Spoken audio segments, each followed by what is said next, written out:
श्रीमते रामानुजाय नमः। श्री विष्णुचित्तगुरवे नमः। श्रीमत्कृष्णसूरये नमः। श्रीमद्वरवरमुनये नमः। अस्मद्गुरुसमारम्भां यतिशेखरमध्यमां लक्ष्मीवल्लभपर्यन्तां वन्दे गुरुपरम्परां। श्रीरङ्गमङ्गलनिधिं करुणानिवासं श्रीवेङ्कटाद्रिशिखरालय कालमेघं श्रीहस्तिशैलशिखरोज्ज्वलपारिजातं श्रीशं नमामि शिरसा यतुशैलदीपं। मिथुने स्वादिजं विष्णोः रतांशं धन्विनपुरे प्रपद्ये स्वसुरं विष्णोः विष्णुचित्तं पुरस्सिकं। कर्कटे पूर्वफल्गुन्यां तुलसीकानन उद्भवां पाण्ड्ये विश्वम्बरां गोदां वन्दे श्रीरङ्गनायकीं। देवस्य महिषीं दिव्याम् आदौ गोदाम् उपास्महे यन्मौलिमालिकां प्रीत्या स्वीकरोति स्वयं प्रभुः। कुम्भे पुनर्वसौ जातुं केरले चोळपट्टणे कौस्तुभांशं धराधीशं कुलशेखरमाश्रये। गुष्यते यस्य नगरे रङ्गयात्रा दिने दिने तमहं शिरसा वन्दे राजानं कुलशेखरम्। இன்று உயர்ந்த சுபதினம் குலசேகர ஆழ்வாருடைய திருநக்ஷத்திரம் மாசி புனர்பூசம்.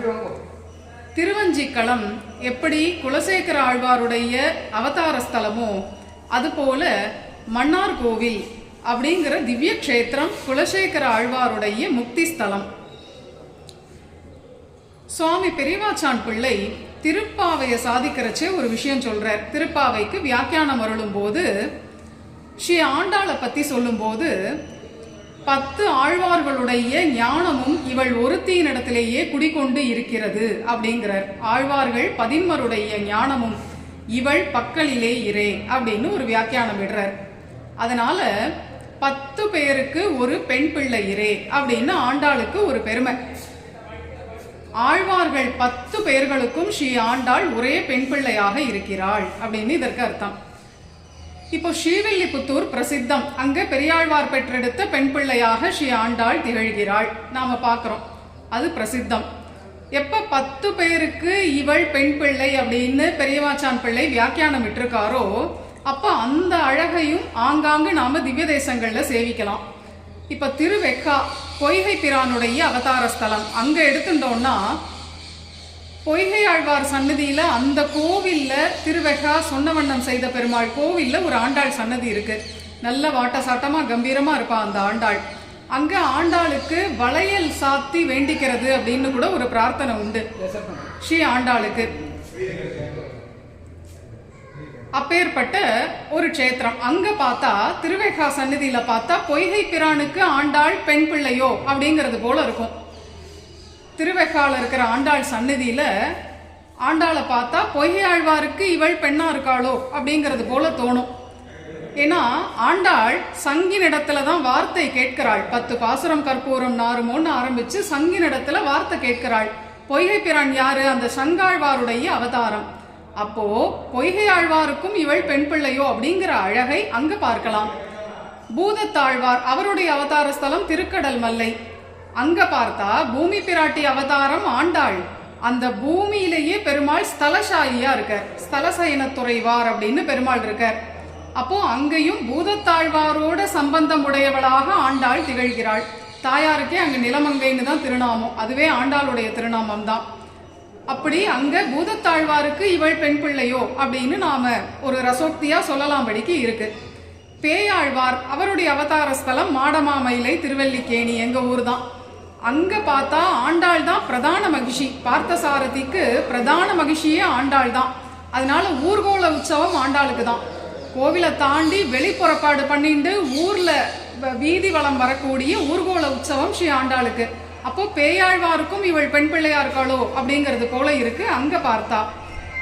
அதே போல இங்க நம்ம மன்னார் கோவில்ல பார்த்தா குலசேகர ஆழ்வாருக்கும் இவள் பெண் பிள்ளையோ அப்படிங்கிறது போல இருக்கு இந்த சன்னிவேசம். இந்த சேவையை பார்த்தா அப்படி இருக்கு. ஏன்னா கோபாலனோட கோதாதேவி எழுந்திருக்காள். பக்கத்துல வைனதேயர் இருக்கிறார். பக்கத்துல பெரியாழ்வார் தான் இருக்கணும். ஆனா குலசேகர ஆழ்வார் இருக்கார். என்னன்னா 10 பேருக்கு ஒரு பெண் பிள்ளைன்னு எப்ப பெரியவாச்சான் பிள்ளை சொல்லியிருக்காரோ அப்போ நாம ஒரு ஒரு க்ஷேத்திரங்கள்ல இந்த அழகையும் அனுபவிக்கலாம்படியாக கோதாதேவி நமக்கு காட்டுகிறாள் அப்படின்னு இங்க தெரியறது. குலசேகர ஆழ்வாருக்கும் இவள் பெண் பிள்ளையா இருக்காள் அப்படிங்கறத இங்க நாம பார்க்கலாம். ராகவத்வே பவத் சீதா ருக்மிணி கிருஷ்ண ஜன்மணி அந்யேஷு சாவதாரேஷு விஷ்ணோரேஷா அனபாயினி தேவத்வே தேவதேஹேயம் மனுஷ்யத்வே ச மானுஷி விஷ்ணோர் தேகானுரூபாம் வை கரோத்யேஷாத்மனஸ்தனும். விஷ்ணு புராணம் சொல்றது, பெருமாள் எப்பெல்லாம் அவதாரம் பண்றாரோ அப்பெல்லாம் தாயாரும் கூடவே அவதரிக்கிறாள். பெருமாள் மகாவிஷ்ணுவாக பார்க்கடல்ல பாம்பனையப்பனாக பள்ளி கொண்டு இருந்தால் தாயாரே லக்ஷ்மி தேவி தாயாராக திருவடியில பாத சேவை பண்ணின்னு இருக்கா. அதே எம்பெருமானே ஸ்ரீ ராமபிரானாக அவதாரம் பண்ணினால் பிராட்டியே சீதையாக தோன்றுகிறாள். அதே எம்பெருமான் கண்ணனாக வந்தா பிராட்டியே ருக்மிணி தாயாராக வருகிறாள். அதே எம்பெருமானே அர்ச்சாவதாரம் கொண்டு கோவில்கள் தோறும் தோன்றினால் அதே பிராட்டியே ஸ்ரீ ஆண்டாளாக அவதாரம் பண்றா. ஏன்னா எந்த கோவிலுக்கு போனாலும் தாயார் திருநாமம் வெவ்வேறு இருக்கும். ஒரு கோவில் ரங்கநாதர்னா ரங்கநாயகின்னு இருக்கும், திருவேங்கடமுடையான்னா பத்மாவதின்னு இருக்கும், தேவ பெருமாள்னா பெருந்தேவின்னு இருக்கும், செல்வ நாராயணன் இருந்தா எதுகிரி நாச்சியார்னு இருக்கும். ஆனா தாயார் திருநாமம் வெவ்வேறு இருக்கும். ஆனா எல்லா கோவில்லையும் ஆண்டாள் ஒரே ஆண்டாள் சன்னதி தான். இந்த பக்கம் ஒரே ஆண்டாள் சன்னதி தான் எல்லா கோவில்லையும். அதனால சின்ன பசங்களுக்கெல்லாம் ஒரு நேரம் குவிஸ் வச்சோம் நாங்க. ஒரு ஒரு கோவில்லையும் பெருமாள் பேரை சொல்லிடுவோம், அந்த தாயார் பேரை சொல்லணும். அது மாதிரி கேட்டபோது சாமர்த்தியமா ஒரு குழந்தை என்ன பண்ணிட்டு எல்லாத்துக்கும் ஆண்டாள்னுது. மார்க் தப்புன்னு போட முடியாது, ஏன்னா அது கரெக்டு தான். எல்லா பெருமாளுக்கும் ஆண்டாள் இருக்கு ஒரே தெரியா, அதுவும் நியாயம்தான். அது மாதிரி சாமர்த்தியமா பண்ணிட்டு அதுல ஒரு சூக்ஷ்மம் இருக்கு. எல்லா அர்ச்சாவதார எம்பெருமான்களுக்கும் ஒரு தாயார், ஒரு பிராட்டி அப்படின்னா அவள் நம்முடைய ஆண்டாள் கோதாதேவி தான். 10 பேருக்கு ஒரு பெண்மணியாக இவள் இருக்கிறாள். அதனால இவளுடைய பெருமை எப்பேற்பட்டதுன்னா, மற்ற பிராட்டிமார்கள்லாம் ஒரு அவதாரத்துக்கு, ஒரு விபவ மூர்த்தியாக தோன்றின அவதாரத்துக்கு தான் தாயாராக இருந்தா, ஆனா இவளோ ஒரு சிலா ரூபமா அர்ச்சாரூபமா தோன்றின எம்பெருமான்களுக்கு பிராட்டியா இருக்காளே, இது எவ்வளவு பெரிய விஷயம். இப்ப ராமாவதாரத்துல ராமபிரான் தோன்றினர், சீதையும் ஒரு மனுஷ ரூபமாக தோன்றினாள். ராமபிரான் வந்தார், பிராட்டி சிவதனுர் பங்கம் பண்ணினார், பிராட்டியை திருக்கல்யாணம் பண்ணிட்டார். அதே போல கிருஷ்ணாவதாரத்துல ருக்மிணி பிராட்டி ஒரு கடிதம் எழுதினா, பிரபத்தி பண்ணினா. 2 பேருமே மனுஷாவதாரம் பண்ணியிருந்தார்கள். கண்ணன் அந்த கடிதத்தை சந்தேஷத்தை பார்த்துட்டு ஓடி வந்து ருக்மிணி பிராட்டியை கைப்பற்றி கைத்தலம் பற்றி திருக்கல்யாணம் பண்ணிட்டான். இது ஒரு அதிசயம் இல்லை, ஏன்னா 2 பேருக்கும் அவதார காலம். ஆனா ஆண்டாள் காலத்துல அப்படி ஒரு அவதாரம் கிடையாது. நாமெல்லாம் எப்படி கோவில்ல போய் சிலாரூபமா பகவானை பாக்குறோமோ அப்படிதான் ஆண்டாளும் பார்த்திருக்கா. ஆனா அந்த ஆண்டாள பெருமாள் திருக்கல்யாணம் பண்ணிட்டு இன்னைக்கு சேத்தியில ஏழ்ருக்காரு. அப்போ ஒரு அர்ச்சா திருமேனியில இருக்கிற எம்பெருமான காதலிச்சு கல்யாணம் பண்ணிக்கணுமானா அவளுடைய பக்தி ஆழம் எப்பேற்பட்டதா இருக்கும். ஒரு மனுஷனை பேச வச்சிடலாம், ஒரு சிலையை பேச வைக்க முடியுமா? ஆண்டாளுடைய பக்தி சிலாரூபமா இருக்கிற எம்பெருமான பேச வச்சு திருக்கல்யாணத்துக்கு வர வச்சு திருக்கல்யாணமும் பண்ணிட்டு இன்னைக்கு நமக்கு சேத்தியில சேவை கொடுக்குறா இல்லையா? அதனால ஆண்டாள் அப்படிங்கிற அந்த அவதாரத்தினுடைய பெருமை அவ்வளவு உயர்ந்தது. ஆனாலும் அவதார காலத்துல ஸ்ரீ ஆண்டாள் பெருமாளை அவ்வளவு லேசில பெற்றிட முடியல.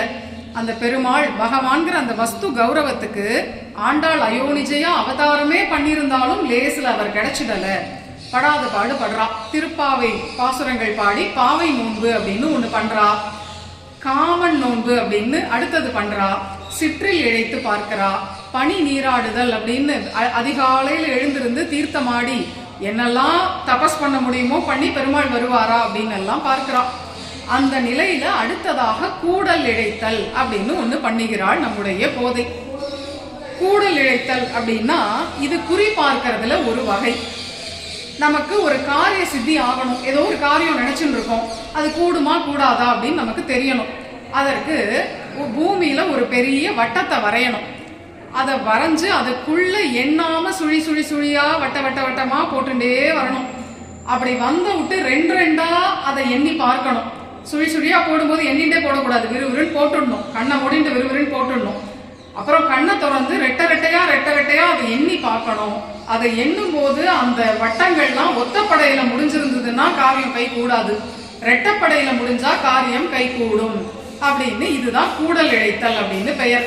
இது குறி பார்க்கறதுல ஒரு வகை.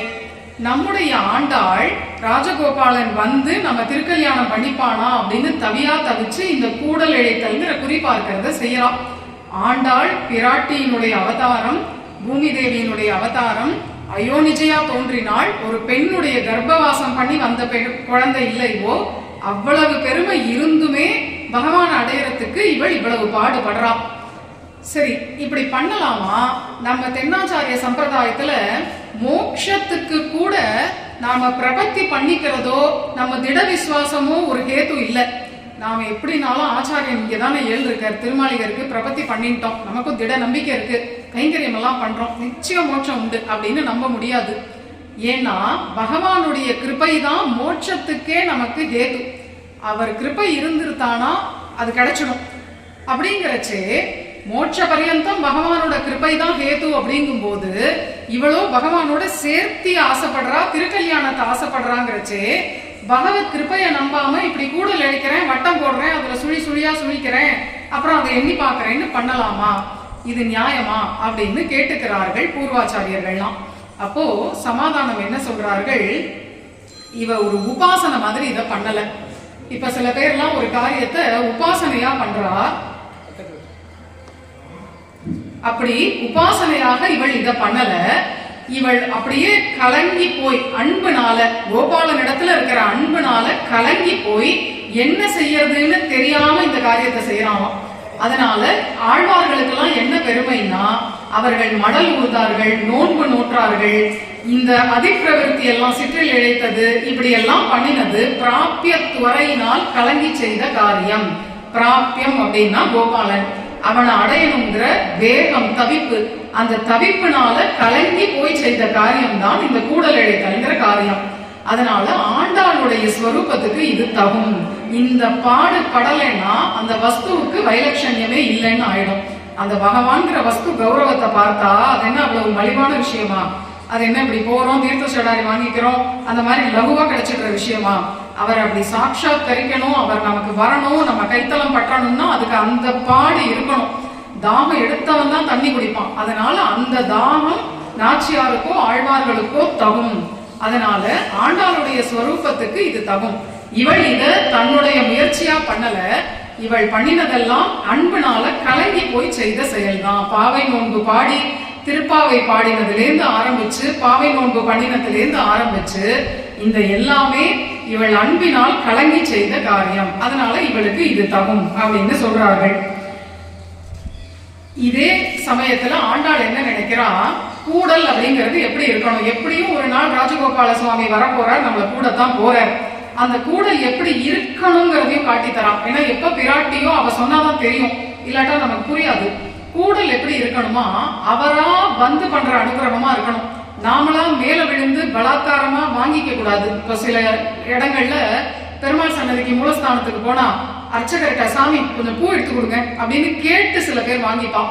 கேட்டு வாங்குறது அருள் கிடையாது.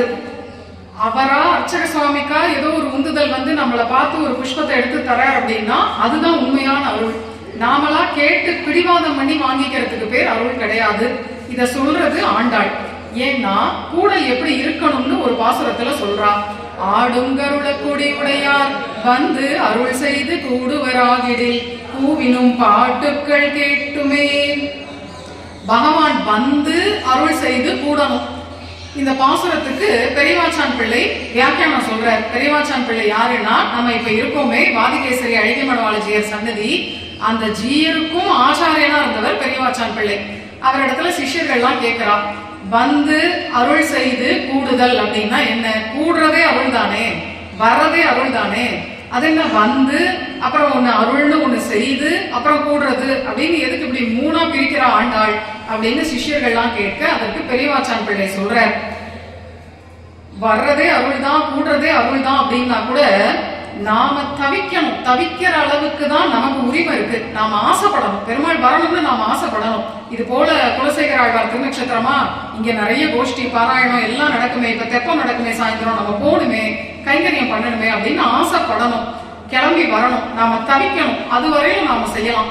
ஆனா நாமளா மேல விழுந்து பிடுங்கி பலாத்காரமா ஒரு விஷயத்தை அடையக்கூடாது. அது பெருமாள் தான் நமக்கு தரணும். அதுதான் வந்து அருள் செய்து கூடுதல். அவர் வரணும், நாம ஆசைப்படணும், அவர் வரணும், அவர் வந்து நம்மள அருள்பாடு பண்ணணும். ஏதோ திடீர்னு அர்ச்சக முகேன இங்க வா அப்படின்னு கூப்பிடுறாரு பேரை சொல்லி உடனே கிட்ட ஓடி போறோம், இந்த கைங்கரியத்தை நீ பண்ணு அப்படிங்கிறாருன்னா அதுதான் வந்து அருள் செய்து கூடுதல். நம்ம அருளப்பாடு பண்ணி அழைச்சு இதை நீ பண்ணு அப்படின்னு நியமிச்சா அதுதான் வந்து அருள் செய்து கூடுதல். நாமளா பிடிவாதம் பண்ணி உன்னை வாங்கினா அது அருள் ஆகாது அப்படிங்கிறது சுவாமி பெரியவாச்சான் பிள்ளையினுடைய வியாக்கியானம். அதனால ஆண்டாள் தவிக்கிறா, சிற்றில் இழைக்கிறா. ஆனா தானா கிளம்பி ஸ்ரீரங்கத்துக்கு ஓடிடல. தங்க அப்பா எப்பேற்பட்டவர் பெரியாழ்வார் வல்லபதேவ பாண்டியன் சிஷ்யனா இருக்க.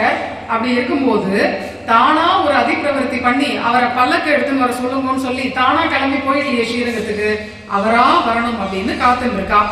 சரி, இப்படி காத்துன்னு இருக்கிற சந்தர்ப்பத்துலதான் ஸ்ரீ ஆண்டாள் என்ன பண்றா, கூடல் இழைக்கிறான். ஒரு பெரிய வட்டத்தை போட்டு அந்த வட்டத்துக்குள்ள சுழி சுழியா எண்ணிண்டே கூடல் இழைக்கிறா. அப்படி இழைக்கும் போது வெறும்னு அதை பண்ணல, அப்படியே மெக்கானிக்கலா வெறும்னு அதை பண்ணாம அந்த சின்ன வட்டங்களை போடுறச்சே பாட்டு பாடிண்டே பாசுரம் பாடிண்டே அந்த கூடலை இழைக்கிறான். தெள்ளியார் பலர் கை தொழும் தேவனார் வள்ளல் மாலிரும் சோலை மணாளனார் பள்ளி கொள்ளும் இடத்தடி கோட்டிட கொள்ளுமாகில் நீ கூடிடு கூடலே. தெள்ளியார் அப்படின்னா நித்திய சூரிகள். அவர்கள்லாம் எப்படி இருக்கார்கள், தெளிவா இருக்கார்கள், நல்ல தெளிந்து இருக்கார்கள். நித்திய சூரிகள் தெளிவாக இருப்பவர்கள். ஏன் இப்படி சொல்றா எடுத்த உடனே அப்படின்னா, தான் ரொம்ப கலங்கி போயிருக்கா. கண்ணும் கண்ணீருமா பெருமாள் வருவாரா மாட்டாரான்னு கலங்கி போயிருக்கா. ஏன், நீ தாயாராச்சே, நீ தான் அயோனிச்சியா பிறந்தியே, பூமியிலே தோன்றினியே, உங்க அப்பா உன்னை துளசி பாத்தியின் அடியில கண்டெடுத்து தானே உன்னை குழந்தையா எடுத்து இவ்வளவு நாள் அழகா வளர்த்துன்னு வந்திருக்க, சூடி கொடுத்த சுடற்கொடின்னு பேர் எடுத்திருக்க, ஆண்டாள்னு பேர் எடுத்திருக்கியே, ஏன் பயப்படுற அப்படின்னா பொருந்தி இருக்க முடியல. ஏன்னா பெருமாளுக்கு சுவாதந்திரியம்னு ஒரு குணம் உண்டு. என்ன வேணா பண்ணுவார். அவர் எப்படி கோபிகைகள்கிட்ட அவ்வளவு விளையாட்டு விளையாடிட்டு கடைசியில 12 வயசுக்கு அவளெல்லாம் விட்டுட்டு கிளம்பி மதுரா வந்துட்டார் இல்லையா, அந்த மாதிரி பண்ணிட்டாருன்னா, என்னோட எல்லா விளையாட்டையும் விளையாடிட்டு அவ்வளவுதான் இதுக்குதான் உனக்கு இந்த அவதாரம்னு சொல்லி விட்டுட்டாருன்னா எங்க அப்பா என்னை இப்படியேவா வச்சுட்டு இருப்பார். அதனால பயப்படுறா, கலங்கி போயிருக்கா. பெருமாள் வருவாரா மாட்டாரா வருவாரா மாட்டாரான்னு தவிக்கிறானாம். அதனால அப்ப நினைச்சுக்கிறா, நம்ம ரொம்ப தவியா தவிக்கும் போது அவெல்லாம் எவ்வளவு நிம்மதியா இருக்கா, நாம எப்படி இருக்கோம் அப்படின்னு நினைச்சுப்போம் இல்லையா, அதை நினைச்சுக்கிறா. நித்திய சூரியர்கள்லாம் தெள்ளியாரா இருக்கா, தெளிவா இருக்கா. என்ன மாதிரி கலங்கி போய் எப்ப பகவான கூடுறதுன்னு கூடல் இழைக்கிறது, சிற்றில் இழைக்கிறது, காமன் நோன்பு நோக்கிறது இதெல்லாம் பண்ண வேண்டிய அவசியமே அவளுக்கு இல்ல. அவெல்லாம் தெளிவா இருக்கா. அப்படி தெளிவா இருக்கிறவர்களும் ஒருத்தர் 2 பேர் தானா அப்படின்னா பலர். தெள்ளியார் பலர். அவெல்லாம் ஒரு கோஷ்டியா இருக்கா. ஆனா எனக்கு இங்க செட்டே இல்ல. உபன்யாசம் பண்ணலாம்னு உட்காண்டா கூட ஒரு 10 பேர் கூட தேர மாட்டா போல இருக்கு. அவெல்லாம் என்னடான்னா திரிபாத் விபூதி அப்படின்னு நல்ல கோஷ்டியா இருக்கா. இந்த பூமியை விட 3 மடங்கு பெரியது பரமபதம். அப்போ எவ்வளவு ஜனங்கள் இருப்பாங்க, அவ்வளவு பேரும் பக்தர்கள். இங்கேயாவது தாறுமாறா இருக்கா எல்லாரும், பாதி நாஸ்திகம் அப்படியே ஃபில்டர் பண்ணிடலாம். பாக்கி இருக்கிறதுலயும் தேவதாந்திர சந்நிதிக்கு ஓடுறது, அப்புறம் பாபா கூட்டங்களுக்கு ஓடுறது, அப்படி இப்படின்னு எல்லாம் பிரிச்சு வடிகட்டினா ரொம்ப கம்மி தான் நம்ம குலசேகராட்ட ஓடி வர்றவா, நம்ம கோபாலன்ட்ட ஓடி வர்றவா. அதனால ஆனா அதுக்கு கோடி ஜென்ம புண்ணியம் இருக்கணும். அது அவ்வளவு எளிதில் கிடைச்சிடாது, அவ்வளவு சுலபம் இல்லை. இங்க கண்ணன்ட்ட ஓடி வரணுங்கிற புத்தி அவ்வளவு லகுவா வந்துடாது. நல்ல கோடியில ஒருத்தரை தேர்ந்தெடுத்துதான் பெருமாள் இப்படி உங்களெல்லாம் அழைச்சிட்டு இருக்க. அப்படி நம்மள மாதிரி ஒரு 10 பேர் தான் இங்க தேர்றா அப்படின்னு இல்லாம அந்த நித்திய விபூதியில இருக்கிற அவ்வளவு பேரும் தெள்ளியார் பலர் கூட்டமா இருக்கா. அவ்வளவு பேரும் தெளிவா இருக்கிறார்கள். தெள்ளியார் பலர் கைத்தொழும் தேவனார். சரி, அவ்வளவு பேரும் கூட்டமா இருக்கும் போது அவளுக்கு நடுவுல பரமபதநாதன் இருக்க. எப்பவுமே ஒரு விஷயம் லகுவா கிடைச்சிட்டா ரொம்ப மலிவா போயிடும். அதானே எங்க தானே திற போட்டிருக்கு, இப்பதானே போய்க்கலாம் சேவிச்சுக்கலாம் அப்படின்னு கொஞ்சம் மலிவா போயிடும் நமக்கு. அப்படி இல்லையா, அவெல்லாம் எப்பவுமே பெருமாள் கிடைச்சுட்டு இருந்தா கூட ஏதோ இப்பதான் நமக்கு கிடைச்ச மாதிரி எப்ப பாரு அவரை பார்த்து மயங்குறா, பிரமிக்கிறா, எட்டி பாக்குறா, கை தொழுதுட்டே இருக்கா. அது ரொம்ப முக்கியம். இன்னைக்கு பார்க்க முடியாத ஒரு காட்சியா போச்சு. தெள்ளியார் பலர் கை தொழும் தேவனார் அஞ்சலி பரமாமுத்ரா க்ஷிப்ரம் தேவ பிரசாதினி.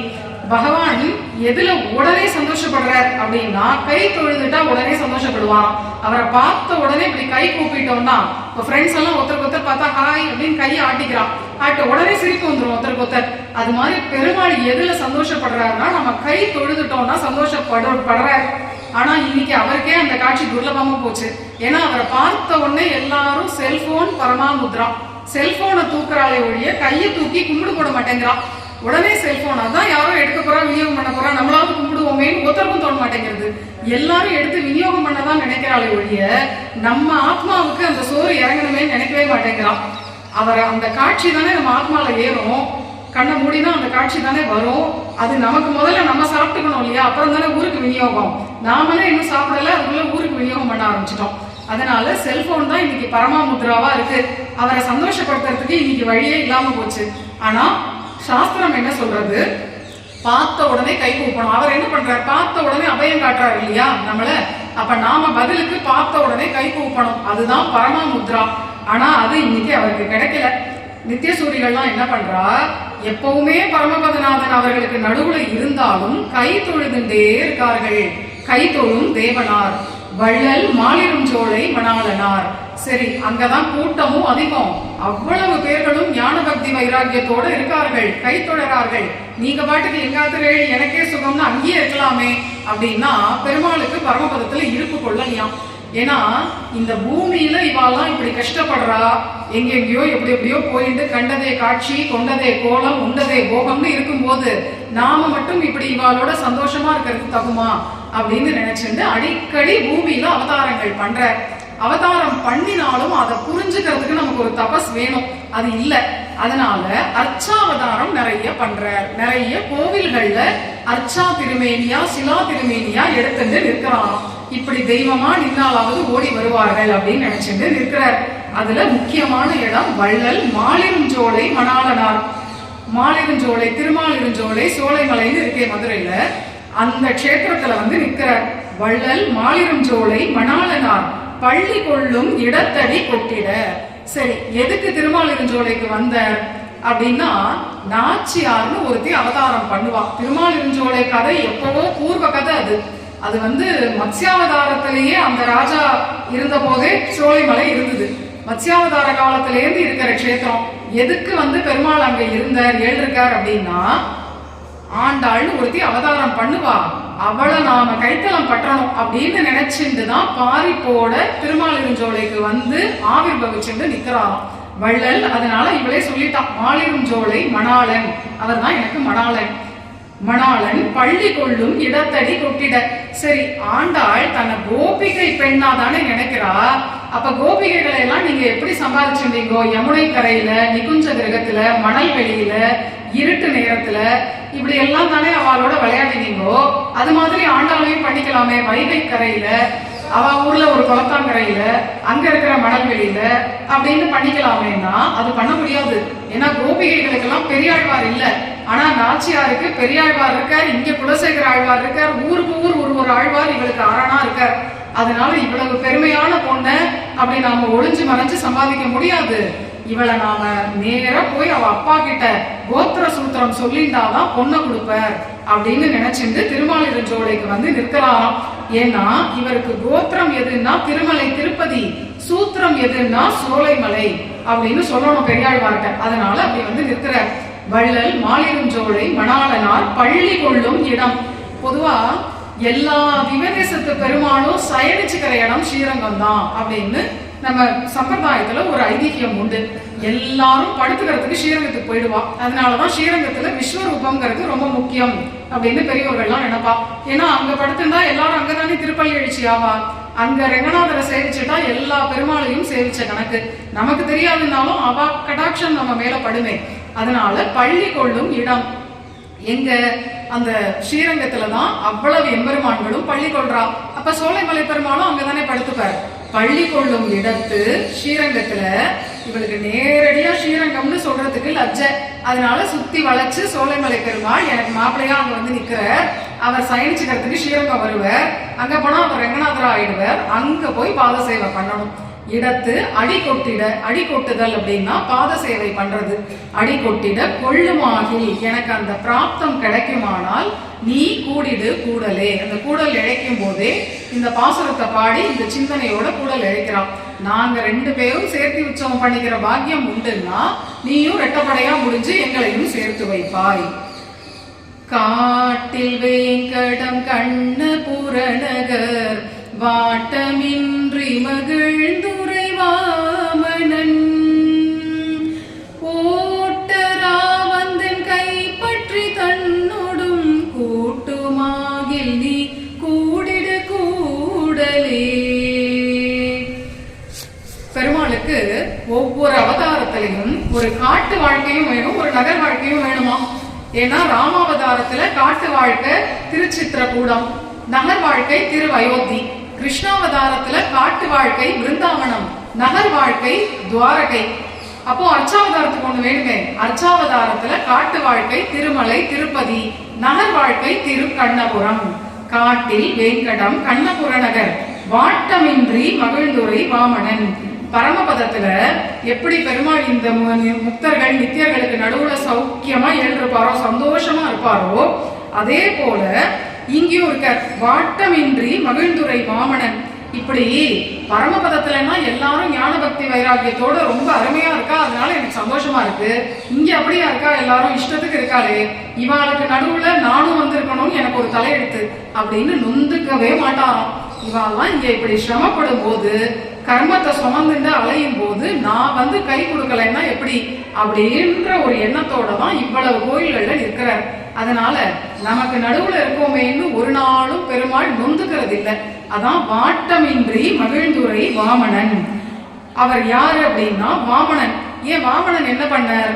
ஸ்தூலமான பூமி, அதாவது பூதானம், நிலத்தை தானம் வாங்கிக்கிறதுக்கே மகாபலி கிட்ட அப்படி ஓடினார். கொடையும் கையுமா மௌஞ்சி புல்லோட அப்படி அழகா ஓடினாரு குட்ட பிரம்மச்சாரியா. நானும் சாட்சாத்து நிலமங்கை பூமி பிராட்டி அவதாரமாவே இருக்கேன். ஒரு ஃப்ளஷ் அண்ட் பிளட்டா நிக்கிறாம்பாலே, அது மாதிரி ஒரு அவதாரம் பண்ணி நானும் நின்றுட்டு இருக்கேன் சின்ன பொண்ணா. அப்போ என்ன கைப்பிடிக்க எவ்வளவு வேகத்தோட வருவார் அவர். ஒரு பூமியை தானம் வாங்கிக்கவே அப்படி ஓடி வந்தா வாமனனா, பூமி தேவியினுடைய அவதாரமா இருக்கிற ஆண்டாள தானம் வாங்கிக்க எவ்வளவு துறையோடு வருவார். அதான் வாமனன். ஓட்டரா வந்தன் கைப்பற்றி. நாச்சியார் லட்சுமி கல்யாணத்தை நினைச்சு பாக்குறான். லட்சுமிக்காக தான் பெருமாள் மந்திரமலைய மத்தா ஆக்கி, வாசுகி பாம்ப நானா ஆக்கி, அந்த பார்க்கடலை கடைஞ்சு அமிர்தம் வரலன்னு தானே கூர்மாவதாரம் எடுத்து முதுகு கொடுத்து, அதுக்கப்புறம் தன்னையே தம்மேலையே போட்டு மலையை போட்டு கடைஞ்சு இவ்வளவு பாடுபட்டதும் தேவர்களுக்கு அமிர்தம் கொடுக்கறதுக்கா என்ன?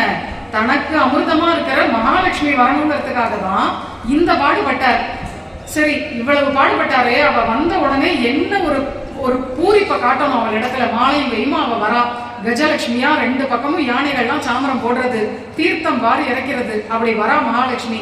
அந்த சகசிரதல கமலத்துல எழுந்தருளி வரா. வரும்போதே இவர் என்ன ஒரு ஆசையா பார்க்கணும். இன்னைக்கெல்லாம் எவ்வளவு ஒருத்தர் எப்படி பாத்துக்கிறா மணமக்கள், ஒருத்தர் பாத்துக்கிறத போட்டோவாவே வெளியிடுறா இல்லையா, அப்படி பார்க்கணுமே. ஆனா பெருமாள் அப்படி பார்க்கல. இவளுக்காக தானே இத்தனை பாடுபட்ட, வந்த உடனே பார்க்கணும் இல்லையா, பார்க்கவே இல்லை, முகத்தை திருப்பி நிக்கிற. அதை அப்படியே ரிஷி படம் பிடிச்சார், அப்படியே ஸ்லோகமாக்கிட்டார். நிரபேக்ஷம் முனிம் சாந்தம் நிர்வைரம் சமதர்ஷினம். நிரபேக்ஷனா இருந்தாராம். உலகம் வேணா லட்சுமின்னு பறக்கட்டும், எனக்கு என்ன வந்தது, நான் கடவுள் வேண்டுதல் வேண்டாமையிலான் அப்படின்னு இருந்தாராம். ஆனா இவர் தான் தனக்கு மணவாளன் அப்படின்னு லட்சுமியா வந்து இவர் கழுத்துல மாலை போட்டாச்சுன்னா பிரபன்னை ஏத்துட்டார், மார்பளை இடம் கொடுத்துட்டார். அது கேட்டா ஆண்டாளுக்கு இது ஒரு சுவாரஸ்யமா இல்ல. என்னது லட்சுமி கல்யாணம் அப்படி சப்புன்னு இருக்கு அப்படின்னு விட்டுட்டான். சீதா கல்யாணம் அடுத்தது பார்ப்போம். சீதை எந்த முயற்சியும் பண்ணாம ராமரா 10-8 அடி நடந்து மிதிலைக்கு வர, யாருமே அசைக்கவே முடியாத சிவதனுச தூக்கி நிறுத்தி அதுல நான் பூட்டி வில்லையும் வளைச்சு அந்த சிவதனுச உடைச்சிட்டார். சிவதனுசுல வில்ல பூட்டினா போறோம், அவ்வளவுதான் அதுக்கு பணயம். ஆனா அவர் அதுக்கும் மேல இன்னும் சந்தேகமே வரக்கூடாதுங்கிறதுக்காக நானையும் பூட்டி வில்லையும் பூட்டி அந்த சிவதனுச உடைச்சு போட்டார். இவ்வளவு பெரிய காரியத்தை பண்ணின உடனே பிராட்டி சந்தோஷமா வெற்றி மாலையை எடுத்துன்னு வரா. உடனே குனிஞ்சு கழுத்தை நீட்டணும். ஆஜானு பகவா அவர் நிக்கிறார். சீத்தை கொஞ்சம் குள்ளமா இருக்கா. எட்டி பாக்குறா, மாலையே போட முடியல. இவர் கழுத்தை நீட்டினா தானே, நீட்ட மாட்டேங்கிறார். ஏன் அப்படின்னு ஜனகர் கேட்டா, உங்க பொண்ணுக்கு அப்பா நீங்க இருக்கே, எனக்கு அப்பா வரணும், எங்க அப்பா சம்மதிச்சாதான் நான் கழுத்தை நீட்டுவேங்கிறார். இதை கேட்டா ஆண்டாளுக்கு இதுவும் ஒன்றும் பெரிய ஒரு சுவையா இல்லை. என்னமோ பெருசா லட்சுமி கல்யாணம் சீதா கல்யாணம் பேசுறோமே ஒழிய இப்படி இருக்க இதெல்லாம் அப்படின்னு நினைச்சுட்டா. அப்போ என் கல்யாணம் இப்படி இருக்கக்கூடாது, இப்பதான் கல்யாணம் விதவிதமா பண்றதுக்கு முன்கூட்டியே பிளான் போடுறாங்க எல்லாரும், நாச்சியாரே இதை போட்டிருக்கா, ஏன் கல்யாணம் இப்படி இருக்கக்கூடாது, என்னை என்ன பண்ணணும், பார்த்த உடனே ஓடி வரணும் அந்த மணமகன், ஓட்டரா வந்து என் கைப்பற்றி ஓடி வந்து தானாவே என் கையை பிடிக்கணும், நானா கையை கொடுத்தேன் அப்புறம் பிடிச்சாருன்னு இருக்கக்கூடாது, அவரா என் கையை பிடித்து தன்னோடும் கூட்டுமாகி தன்னோட சேர்த்துக்கணும், கையை விடவே கூடாது, பிடிச்சிடணும். ஏன் இவ்வளவு எதுக்கு உனக்கு பண்ணணும் அப்படின்னா, பெரியாழ்வார் பெண்ணா இருக்கேன் இல்லையா, எனக்காக ஒண்ணும் பண்ண வேண்டாம், அவருடைய பெண், எனக்கு ஒரு ஆச்சாரிய சம்பந்தம் இருக்கு, பெரியாழ்வார் பெரிய பெருமாள் பெரிய நம்பிகள் இவாள்லாம் பெரிய அப்படிங்கிறதுனாலேயே பெருமை பெற்றவர்கள், பெரிய ஜீயர், பெரிய பெருமாள் பெரியாழ்வார் பெரிய நம்பிகள் பெரிய ஜீயர், இவாளுக்கெல்லாம் பெரியங்கிற அடைமொழியை கொண்டே எவ்வளவு பெருமைன்னு புரிஞ்சுக்கலாம் அப்படின்னு சொல்லுவார்கள். அதுல ரொம்ப முக்கியம் பெரியவாச்சான் பிள்ளை. பெரியவாச்சான் பிள்ளை தான் வாதிகேசரி அழகிய மணவாளஜியருக்கு ஆச்சாரியன். பெரிய அப்படிங்கிற சப்தத்தினாலேயே இவர்களுடைய பெருமையை நாம புரிஞ்சுக்கலாம். இது போல சில வியக்திகளுக்கு தான் பெரியங்கிற அடைமொழி உண்டு. அது போல நான் பெரியாழ்வார் பொண்ணா இருக்கிறதுக்கு இவர் மூஞ்ச திருப்பி நின்னார், அப்ப நானா போய் மாலையை போட்டேன்னா என்ன பெருமை இருக்கு, அதனால அவரே ஓடி வந்து என் கைப்பற்றி தன்னோட கூட்டணும், அப்படி ஒரு பாக்கியம் உண்டுன்னா கூடலே நீ சேருவாய் அப்படின்னு வேண்டாள். பூமகன் புகழ்வானவர் போற்றுதர் காமகன் அணிவானுதல் தேவகி மாமகன் மிகு சீர் வசுதேவர் தம் கோமகன் வரில் கூடிட கூடலே. பூமகன் அப்படின்னா பிரம்மதேவன், பூவில் தோன்றியவன். இங்க நம்ம பெருமாள் மேலெல்லாம் போய் சேவிச்சா எப்படி இருக்கார், நாபி கமலத்துல பிரம்மா இருக்கார், நாபி பெருமாள் திருநாபி, அதுல ஒரு தாமரை, அதுல பிரம்மா இருக்கார், அவர் தான் பூமகன். பூமகன் புகழ் வானவர் போற்றுதர். பூமகன் அப்படின்னு சொன்னதுனாலேயே அந்த பிரம்மாவால படைக்கப்பட்ட இந்த லீலா விபூதி மொத்தமும் உபலட்சணம். ஒரு வார்த்தை சொன்னா அது இவ்வளவு பெரிய உலகத்தையே குறிக்கும். இந்த லீலா விபூதி புகழ் வானவர், புகழ்பெற்ற நித்திய சூரிகளும் இருக்கக்கூடிய அந்த நித்திய விபூதி, இந்த ரெண்டு விபூதியில உள்ளவர்களும் பெருமாள் அப்படின்னா அப்படியே பறக்கிறார்கள். கிடைக்க கூடாத ஒரு துர்லபமான வஸ்து நமக்கு கிடைச்சிருக்கு. இங்க நம்ம மேல மேல சந்நிதிகள்ல போய் சேவிச்சா, இருந்தான் கிடந்தான்லாம் சேவிச்சா சுத்தி அவெல்லாம் அப்படியே பரவரன்னு தவிப்போட பெருமாளை பாக்குறான். அந்த தேவ கணங்கள்லாம் சுத்தி இருக்கா, அவளெல்லாம் பார்த்தா அட இப்படி ஒருத்தர் நம்ம கிடைச்சிருக்காரு அப்படின்னு ஒரு பரபரப்போட தவிப்போட பெருமாளை பாக்குற மாதிரி அவளோட முக பாவம் இருக்கு. ஏன்னா தேவர்களுக்கும் பெருமாள் துர்லபம். தேவலோகத்துக்கு அடிக்கடி பெருமாள் கிடைச்சிருவாருன்னு சொல்ல முடியாது, நமக்கான அடிக்கடி கிடைப்பார், ஐயோ பாவம்னு நம்ம மேல ஒரு இறக்கப்பட்டு அடிக்கடி கிடைப்பார். ஆனா தேவர்களுக்கு அப்படி கிடையாது, துர்லபமா இருப்பார். அப்படி இந்த பூமியில உள்ளவர்கள், வானத்துல உள்ளவர்கள் அவ்வளவு பேர்களும் கை கூப்பும்படியான ஆசைப்படும்படியான ஒருத்தர். போற்றுதர் காமகன் அணி வானுதல் தேவகி. அது யாருன்னா அழகான நெற்றி உடைய தேவகி. ஏன்னா வாழ்க்கையினுடைய முற்பகுதி ரொம்ப படாத பாடுபட்டா தேவகி. பிறந்த உடனே 6 குழந்தைகளை கண்ணெதிர பறி கொடுத்தா. ரொம்ப காலம் சிறைவாசத்திலேயே இருந்தா. கம்சனுக்கு அஞ்சி வாழ்ந்தார்கள். அப்படியெல்லாம் ஆரம்ப காலத்துல ரொம்ப கஷ்டப்பட்டதுக்கு, கஷ்டம்னா இனிமே என்னன்னே தெரியாம கண்ணன் தன் பெற்றோரை வாழ வச்சான். அதனால அணி வானுதல், நல்ல நெத்தியில சோர்ந்து போய் ரொம்ப வியாதி வந்தா நெத்தியில அது தெரிஞ்சிடும். தேவகிக்கு அந்த வியாதி நீங்கி நெற்றி பளபளன்னு ஆயிடுத்து. வாழ்நுதல், நல்ல பளபளப்பான நெற்றி. அதையும் உங்களெல்லாம் போல இந்த ஸ்ரீசூர்ணம் திருமணம் எட்டுண்டாலே நெற்றியில ஒரு பொலிவும் தேஜஸும் வந்துடும். அது போல தேஜஸ் உடைய நெற்றி அந்த தேவகி அம்மா. வானுதல் தேவகி மாமகன். தேவகிக்கு பெரிய பையனா இருந்தான். கண்ணன் சின்ன பையன் தான். கண்ணனுக்கு முன்ன பலராமன் இருக்கான். அப்படின்னா கூட இவன் தான் நாட்டாம அதிகம். இங்க கோபாலன் அப்படியே கம்பீரமா நிக்கிறான் இல்லையா, அதனால கண்ணனுக்கு தான் எப்பவும் நாட்டாம. அவன் என்ன சொல்றானோ அதான் கேட்கணும் ஆத்துல. அதனால மாமகன் பெரிய பையன் அவன். மிகுசீர் வசுதேவர் தம் கோமகன். வசுதேவர் அப்பாவா இருக்க, ராஜா வேற. ஆனாலும் இவன் தான் கோமகன், பெரிய ராஜா வீட்டு கண்டுகுட்டியா இவன் தான் இருப்பான். அப்பாவான வசுதேவரையும் நியமிக்க கூடியவன் கண்ணன் தான். இவன் சொன்னாதான் அப்பாவே கேட்பார். அப்பா சொல்லி பையன் கேட்கறதுங்கிறது ராமாவதாரம், பையன் சொல்லி அப்பா கேட்கறதுங்கிறது கிருஷ்ணாவதாரம். அதனால இப்பேற்பட்ட நந்தனார் களிருன்னு இருந்தான். அதுக்கப்புறம் வாசுதேவன் அப்படின்னு இருந்தான். இந்த ரெண்டு அழகும் நடையில தெரியும்படியா வரணும். கோபாலனாவும் வரணும், கன்று மேய்த்து விளையாடும் கோவலன் மாதிரியும் வரணும் கண்ணன். அதே சமயம் வாசுதேவ கிருஷ்ணனா இருந்தா இல்லையா துவாரகையில. இன்னைக்கும் துவாரகைக்கு போனா ராஜாதிராஜ ஸ்ரீ துவாரகாதீஷோ விஜயத்தே அப்படின்னு ஆரத்தி பண்ணுவா. அந்த ராஜாத்தனத்தை அப்படியே ஆரத்திலே காட்டுவார்கள். அது போல ராஜாவாகவும் வரணும், ராஜகோபாலனாகவும் வரணும் அப்படின்னு பிரார்த்திக்கிறார். ஆய்ச்சிமார்களும் ஆயரும் அஞ்சிட பூத்த நீள் கடம்பேறி புக பாய்ந்து வாய்த்த காளியன் மேல் நடமாடிய கூத்தனார்வரில் கூடிட கூடலே. ஆய்ச்சிமார்கள் பெண்கள், கோபிகை பெண்கள், அவெல்லாம் எப்படி இருக்கான்னா பயந்த சுபாவம். பெண்கள்னாலே அச்சம், மடம், நாணம், பயிர்ப்புன்னு இருக்கணும். அந்த அச்சமே இயல்பா உடையவர்களாக இருக்கா.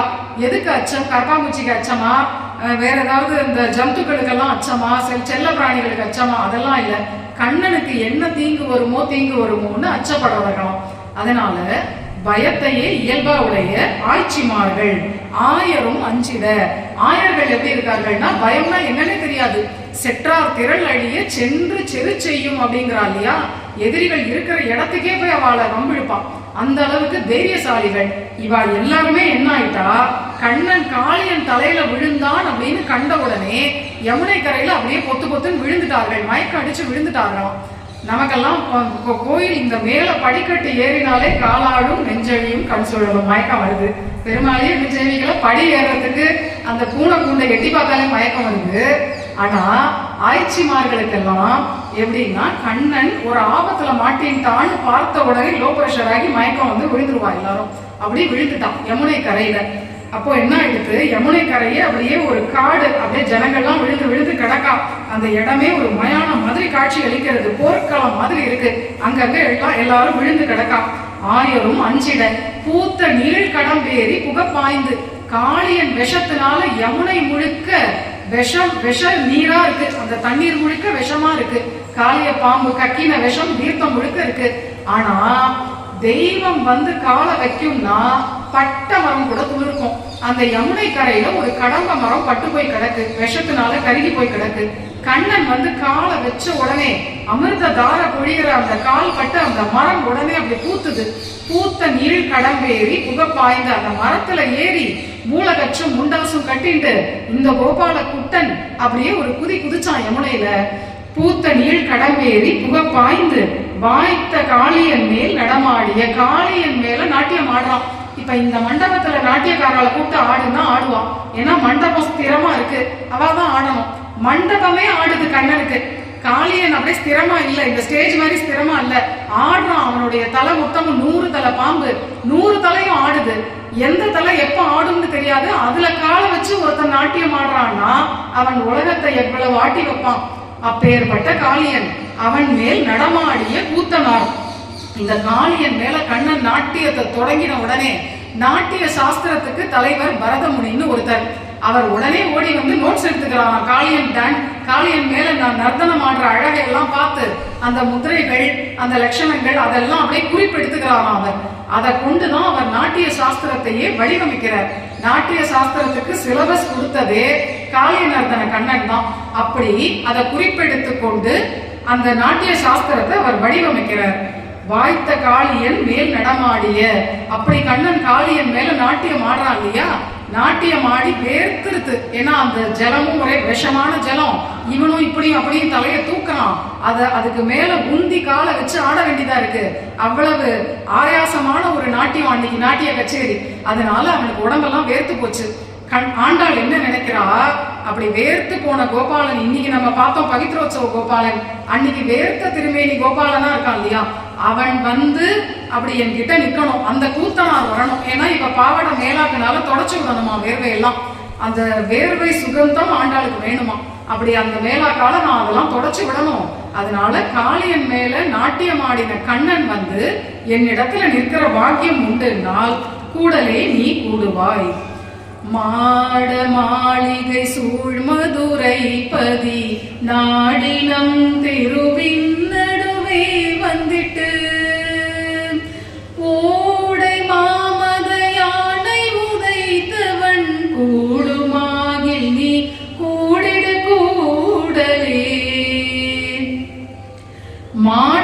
மாளிகை சூழ் மதுரைப்பதி. கண்ணனுக்கு 3 அவஸ்தை உண்டு. என்னன்னா, கோகுல கிருஷ்ணன், பிருந்தாவன விஹாரி அப்படிங்கிறது ஒரு நிலை, மதுராதிபதி அப்படின்னு ஒரு நிலை, துவாரகாதீசன் அப்படின்னு ஒரு நிலை. கோகுலத்துக்கு குழந்தையா இருப்பான், பிருந்தாவனத்துக்கு விஹாரம் பண்றவனா இருப்பான், பிருந்தாவனத்துல விளையாட்டு பிள்ளையா இருப்பான், மதுரைக்கு அதிபதியா இருப்பான், துவாரகைக்கு ஈஸ்வரனா இருப்பான். நிறைய ஈஸ்வர செயலை காட்டினதெல்லாம் துவாரகையில தான். கருடன் மேல, நிஜமான கருடன் மேல எல்லாரும் காணும்படி பறந்தாராம். அப்படி துவாரகையில இருக்கும்போது கருட வாகனம் இல்ல, நிஜ கருடன்லயே அடிக்கடி பறந்து காமிச்சான். அந்த அளவுக்கு ஈஸ்வர தன்மையை காட்டினார் துவாரகையில. அப்படி இருக்கிறச்சே ஆண்டாளுக்கு எல்லா இடத்துலயும் ஆசை உண்டு. கோபிகைகள்னா பிருந்தாவனத்தை தான் ஆசைப்படுவா, மதுரா ஜனங்கள்னா மதுரையை தான் ஆசைப்படுவா, துவாரகை மகிஷிகள்னா துவாரகை தான் ஆசைப்படுவா. ஆண்டாளுக்கு எல்லா இடத்துலயும் ஒரு துண்டு போட்டு வச்சிருவா. எல்லா இடத்துலயும் ஒரு ஸ்தானம் ஆண்டாளுக்கு உண்டு. இன்னைக்கே பாக்குறோமே, ஆழ்வாரோடையும் ஒரு ஸ்தானம், பிராட்டியாவும் ஒரு ஸ்தானம் இருக்கு. கோபிகை பெண்கள்னா நீங்க எல்லாம் கோலம் போடுறேன்னா அங்கேயும் கண்ணுக்கு தெரிஞ்சு தெரியாமலும் ஆண்டாள் இருப்பா. ஒரு காலக்ஷேபம் சாதிச்சா இங்கேயும் வந்து உட்காருவா. ஆண்டாள் அப்படி எல்லா இடத்துலயும் விகாரம் பண்ணக்கூடிய ஒரு தேவி. அதனால அவன் நினைக்கிறான், மாட மாளிகை சூழ் மதுரைப்பதி. கண்ணன் கம்சன் தனுர் யாகத்துக்காக ஏற்பாடு பண்ணியிருக்கான் அப்படின்னு உடனே அக்ரூரர் வந்து சொல்ல கிளம்பி போயிட்டான். தேர்ல அக்ரூரர் அழைச்சிட்டு போயிடுறாரு, கூடவே கோபால பசங்களாமும் கிளம்பி போயிடுறார்கள். அப்படி அக்ரூரரோட தேர்ல போயிட்டான் இல்லையா. அப்ப ஆண்டாள் நினைச்சுக்கிறான், அங்க ஒரு மாலாக்காரர், ஒரு முட்டுச்சந்துல ஒரு மாலாக்காரர் பூ தொடுத்துன்னு இருக்கார். அந்த மாலாக்காரர் எப்பவுமே புஷ்ப கைங்கரியம் பகவானுக்கு ரொம்ப பிடிக்கும். அங்க போய் ஒரு சலவக்காரன்ட்ட துணி குடுன்னு கேட்கிறார், அவன் தரல. அவனை 2 அடி போட்டு துணியை வாங்கிக்கிறார். குப்ஜை கிட்டையும் தானா தான் போய் சந்தனம், குப்ஜை என்ன பண்றா, தானா வந்து சந்தனத்தை பூசுறா.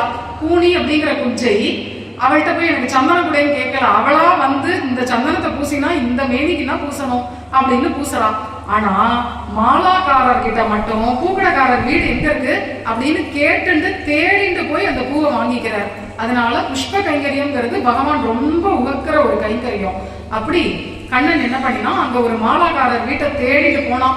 அப்ப ஆண்டாள் நினைக்கிறா, எங்க அப்பாவும் மாலாக்காரர் தானே, பெரியாழ்வார் மாலாக்காரர் தானே, எப்பவும் துளவத்தொண்டு பூத்தொண்டு புரியறவர் தானே, அதனால அங்க எங்களுக்கும் ஒரு வீடு இருக்கும், பங்காளிக்கார யாராவது இருந்தா நாங்க அடிக்கடி போக வர இருப்போம் இல்லையா, அப்ப எங்களுக்கும் ஒரு வீடு இருக்கும், அப்ப எங்க ஆத்தையும் தேடி வரணும். அப்படி வரும்போது ஆண்டாள் ஆத்துக்கு தான் வரான் கண்ணன் அப்படின்னு தெரியக்கூடாதான்.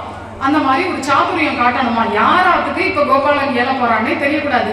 இப்ப நமக்கெல்லாம் அடுத்தடுத்து என்ன சேவைன்னு பத்திரிகை போட்டு கொடுத்துடுறா, தெளிவா நமக்கு இருக்கு, அதுக்கே நம்ம டான்னு வர முடியறது இல்லை. ஆனா அவதாரத்துல இப்ப கண்ணன் எந்த ஆத்துல மண்டகப்படி பண்ண போறான்னே தெரியாது. அப்படி இருக்கிறச்சேயே ஆண்டாள் ஆசைப்படுறா, நாடி நந்தருவின் நடுவே வந்துட்டு, தெருவுக்கு நடுவுல அப்படியே வந்துட்டே இருக்கணும், திடீர்னு அப்படி திரும்பி எங்காவது உள்ள வந்து எழுதிடணும் கண்ணன். நந்தருவின் நடுவே வந்துட்டு மாட மாளிகை சூழ் மதுரைப்பதி, மதுராதிபதியான கண்ணன் அப்படி வந்துட்டே இருந்து தெருவுக்கு நடுவுல திடீர்னு, இதுதான் பெரியாழ்வார் ஆகமா, இதுதான் ஆண்டாள் கோதை எழுந்திருக்காளா, இங்கதான் பிருந்தாவனத்துக்கு ராதை, மதுரைக்கு ஒரு கோதைன்னு வச்சுக்கணும் அப்படின்னு எங்க ஆத்துக்கு வந்து எழுதிடணும். மதுரைப்பதி நாடி நந்தருவின் நடுவே வந்துட்டு, ஓடை மாமத யானை உதைத்தவன். அங்க என்ன பண்றான், ஒரு யானை கோலையா பீடம், ஏற்கனவே அது மதம் பிடிச்ச யானை, அதுக்கு மத திரவியங்கள் வேற ஊட்டி இருக்கான் கம்சன், தன்னுடைய பாகனெல்லாம் விட்டு எதையோ ஊட்ட கொடுத்திருக்கான், அதனால அது இன்னும் வெறியேறி கிடக்கு. அப்படிப்பட்ட யானையை 12 வயசு வாழைத்தண்டு மாதிரி இருக்கிற கண்ணன் ஒரே குத்து விட்டா முடிச்சுட்டான். ஏன்னா ஈஸ்வரன் அப்படிங்கறத அங்கங்க காட்டுறான். வேற சாதாரண மல்லர்களா இருந்தா அந்த ஜிம் பாடியை வச்சுக்கலாம் அந்த யானையை தட்ட முடியாது, இன்னும் அதே மாதிரி சமமான மல்லனை வேணா தட்டலாமே ஒழிய, அப்பேற்பட்ட ஒரு யானையை ஒரே குத்துல முடிக்கணும்னா தெய்வத்தாலதான் அது முடியும். ஓடை மாமத யானை உதைத்தவன், கூடுமாயில் நீ கூடிடு கூடலே. சரி, இப்ப எதுக்கு இந்த வீர செயலை சொல்றா, குவளையா பீடத்தை அழித்தான் கண்ணன் இங்க எதுக்கு சொல்லணும்? ஆண்டாளோ ஒன்னும் வீரபத்தினி இல்ல, ரொம்ப சின்ன முக்தமான பெண்மணி, 6-7 வயசு சிறுவி. இவ எதுக்கு இதை சொல்றான்னா, குவளையா பீடத்தை அழிச்சதுலேருந்து பக்தர்களுக்கு ஏற்படுற விரோதிகளை எல்லாம் நீக்குவான் அப்படின்னு காட்டுறான். பொதுவான ஒரு செயல், பக்தர்களுக்கு எந்த பக்தர்களுக்கு எந்த காலத்துல என்ன விரோதி வந்தாலும் தன்னை அடையறதுக்கு எந்த விக்னம் ஏற்பட்டாலும் அதை இதே போல நான் ஒரே குத்துல முடிப்பேன் அப்படின்னு காட்டுறானோ. அதனால நினைச்சுக்கிறான், ஆண்டாள் கல்யாணத்துக்கும் யாராவது அப்படி விரோதி இருந்தா இது போல கண்ணன் முடிச்சிடுவான் அப்படின்னு சந்தோஷப்பட்டுக்கிறான். அதனால அந்த பாக்கியம், அந்த கண்ணன் வருவான் அப்படின்னால் நீ கூடி எங்களை கூட்டி வைப்பாய்.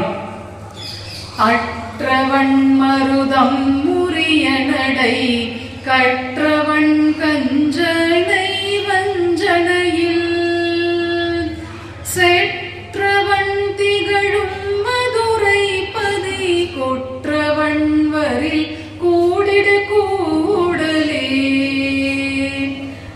அற்றவன் அப்படின்னா அற்று தீர்ந்தவன். அப்படியே பித்தாயிட்டான் கோபாலன் கோதையின் இடத்துல பித்தன். கோபாலன்னா யாருன்னு கேட்டா கோதா பித்தன்னு சொல்லணும். அப்படியே பித்து பிடிச்சு போயிட்டான் கோதையின் இடத்துல. அதுதான் அற்றவன்.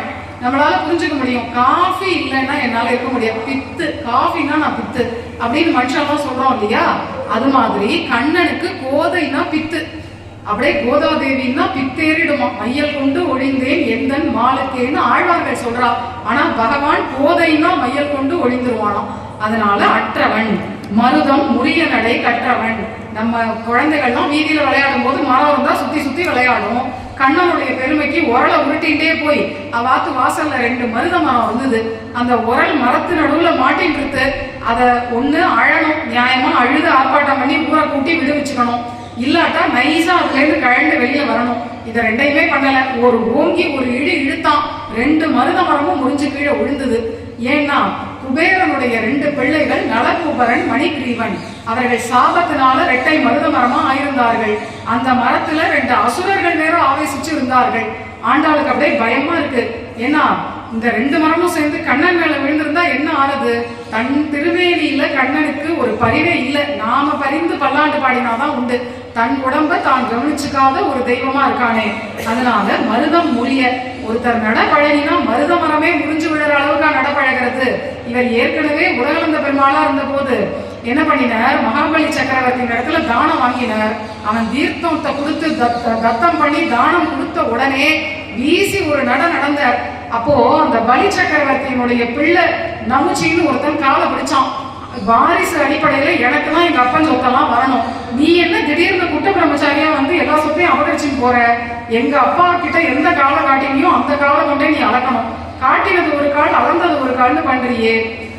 என்னிது மாயம் என்ன பண்ணறிந்திலன் முன்னைய வண்ணமே கொண்டலவா என்ன மண்ணு நமுச்சியை வாடில் சுழற்றிய மின்னு முடியனே அச்சோ அச்சோ வேங்கடவாணனே அச்சோ அச்சோ.